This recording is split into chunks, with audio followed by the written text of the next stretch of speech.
আসসালামু আলাইকুম বন্ধুরা, আজকের এই ভিডিওতে দেখাবো তো ফেসবুক আইডি খোলার পরে আপনি ফেসবুক স্টোরিতে যতগুলো ভিডিও বা ফটো আপনি শেয়ার করছেন বা আপলোড করছেন এটি আপনি কিভাবে দেখবেন, অথবা চাইলে আপনি সেই স্টোরিগুলো পুনরায় আপনার ফোনে ডাউনলোড করে রাখতে পারবেন বা সেভ করে রাখতে পারবেন।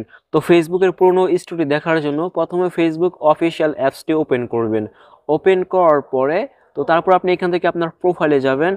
প্রোফাইলে যাওয়ার পরে এখানে দেখতে পাচ্ছেন থ্রি ডট রয়েছে, থ্রি ডটে ক্লিক করে দিবেন। তো তারপর উপরে লেখা রয়েছে আর্কাইভ, এখানে ক্লিক করে দিবেন।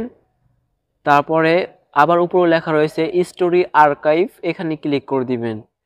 তো তারপরে আপনি এখানে দেখতে পারবেন আপনি ফেসবুক আইডি খোলার পরে যতগুলো স্টোরি এখানে শেয়ার করছেন বা আপলোড করছেন সব দেখতে পারবেন।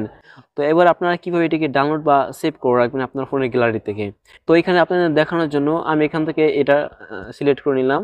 তো তারপর আপনি এটা ডাউনলোড করার জন্য বা সেভ করার জন্য উপরে ডান দিকে দেখতে পাচ্ছেন থ্রি ডট রয়েছে, এখানে ক্লিক করে দিবেন। দেন এখানে লেখা রয়েছে সেভ ভিডিও, এখানে ক্লিক করে দিবেন।